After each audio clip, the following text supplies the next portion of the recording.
Hola, ¿qué tal? Buenas tardes.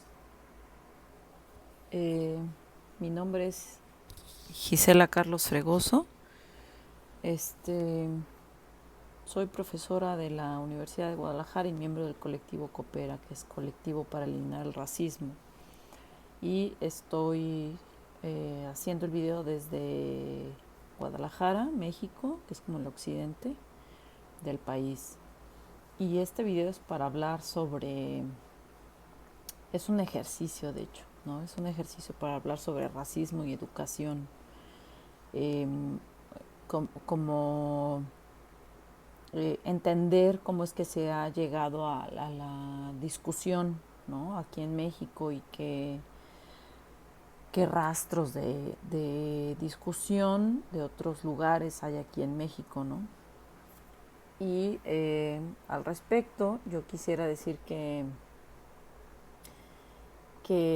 bueno, tuve la oportunidad de escribir un capítulo para un libro que quién sabe cuándo salga, sobre profesionalización y ascenso social en América Latina, ¿no? Entonces, estaba revisando distintos textos y experiencias documentadas o en libros o en videos, en eventos, que o sea, indudablemente las primeras personas en documentar qué pasa con la educación y su entrecruce con el racismo son las propias personas que viven el racismo, ¿no? En este caso, hay, por ejemplo, eh, como intelectuales indígenas, negros o afros, dejan su testimonio, ¿no? De cómo es que la han vivido, cómo les ha tocado vivir la feria de todo el rollo de la educación, ¿no? Creo que ese es uno de los primeros indicios, ¿no? Que podemos encontrar, eh, eh, sí, ¿no? Que son de las propias personas que están, que necesitan reflexionar su experiencia y que quieren dejar eh, un testimonio, ¿no? De cómo ha sido. En el caso de América Latina, por supuesto que hay experiencias, ¿no? Que hay que sí está documentado y que ha habido, pues, pero no es algo que circule mucho, ¿no? Por ejemplo, pensemos en la historia de Dubois, ¿no? De Senghor, este, no sé, ¿no? De aquellos intelectuales en el sentido amplio, ¿no? Que no quiere decir que pasaron por el sistema de escolarización formal, pero que son intelectuales porque marcan una pauta en cómo se pensaba en su tiempo, ¿no? Este, sí, creo que las propias experiencias de personas indígenas, negras y o afrodescendientes, es un buen inicio, sí, un indicio para pensar, ¿no? Luego están está este texto que es que lo tengo que ver porque el título es largo, Ethnicity, Social Mobility Policy, ¿no? De etnicidad, movilidad social y política pública, coordinado por Tariq Mudut, que participan como 25 personas ahí, ¿no? Entonces, no es sobre América Latina, es sobre Europa, y lo interesante no es que sea más importante que lo que pasa en las Américas, ni mucho menos, pero creo que es importante rescatar esa compilación de Mudut porque entre varios textos, o sea, en varios textos coinciden en que este, hubo o sea, documentan experiencias que nos pueden ayudar a entender qué es lo que sucede, ¿no? Este, que hubo una primera y segunda generación, por ejemplo, de personas, la primera generación de personas migrantes, la segunda de hijos que, que habían nacido en otro lugar, como fuera de Inglaterra, pero llegan a Inglaterra, o que ya nacieron en Inglaterra. Pero la primera y segunda generación, que su forma de movilidad social es hacer negocios y emplear a su misma banda, ¿no? Los nichos, ¿no? Que se le llama los nichos. Y es la tercera generación la que logra acceder a la educación, ¿no? Como un trampolín de ascenso social, de movilidad social. Entonces, esto es importante documentarlo porque nos dice, eh, o sea, por dos cosas, ¿no? Por un lado, porque los estudios sobre movilidad nos van a documentar, nos van a llevar a ver qué pasó con la educación y el racismo, ¿no? Y por otro lado, también nos dice cuáles son las formas más efectivas, digamos, que por supuesto son contextos distintos y eso va a marcar, va a condicionar, ¿no? La movilidad social y el acceso a la educación, pero nos dice como cuáles han sido las formas más efectivas, quiero decir, ¿no? O sea, en el caso de lo que nos plantea Tariq Mudut a través de estos veintitantos textos, que es muy interesante su libro, nos dice que es hasta la tercera generación, ¿no? Los que logran acceder a la educación. Y en el caso, por ejemplo, de los estudios, por ejemplo, en Estados Unidos, los estudios sobre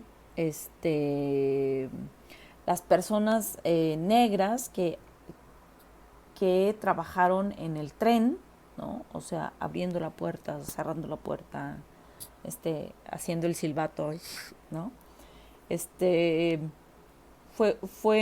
Trabajar en el tren se convirtió en un espacio, un nicho, ¿no? Un nicho laboral que le llama Tariq Mudut, como trampolín para el ascenso social. Y ahí trabajaron también varias generaciones, ¿no? O sea, a diferencia de lo que nos está planteando Tariq Mudut, que empiezan con un negocio, contratan, no sé, por ejemplo, una familia nahua pone un negocio y luego contrata a otros nahuas, aunque no sean de su región, los contrata y empiezan a trabajar en ese negocio. Las segundas generaciones tienen ascenso social, pero siguen trabajando en el negocio y no necesariamente alcanzan altos grados de escolaridad, ¿no? Entonces, porque las segundas generaciones se enfocan justamente en aprender la lengua, en acoplarse culturalmente, ¿no? Y en el caso de Estados Unidos, de estas familias, que el autor o la autora, no lo alcanzo a ver porque estoy un poco ciega y no lo alcanzo a ver desde aquí. Bueno, las familias se vuelve un nicho, ¿no? Un nicho laboral, pero no necesariamente, o sea, alcanzan movilidad, pero no necesariamente está ligada a la educación, ¿no? Permanecen en el mismo nicho laboral, quiero decir, ¿no? Y esto es interesante contrastarlo, ¿no? Porque nos sirve para entender las trayectorias, ¿no? De alguna manera, o qué ha sido, cuál es la cosa que ha sido más efectiva, ¿no? Me voy a acercar porque si no, no voy a alcanzar los libros y no voy a ver nada. Perdón si soy del ventilador. Bueno, este es el libro que habla sobre las personas que estuvieron trabajando en los trenes, ¿no? Las familias completas que estuvieron trabajando en los trenes.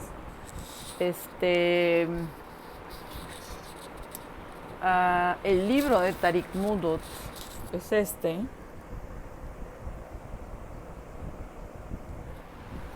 ¿no?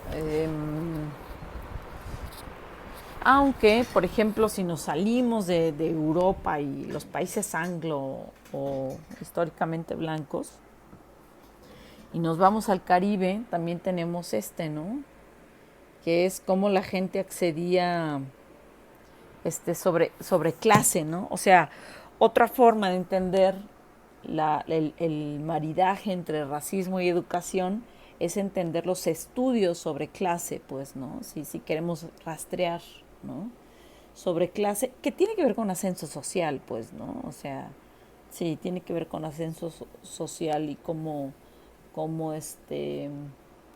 mm, sí, como necesariamente en esta tónica de que se pensaba que la educación es el trampolín para acceder a una clase media, es el trampolín del éxito, es el trampolín de no sé qué tanta cosa, en esta tónica se generaron estudios así, ¿no?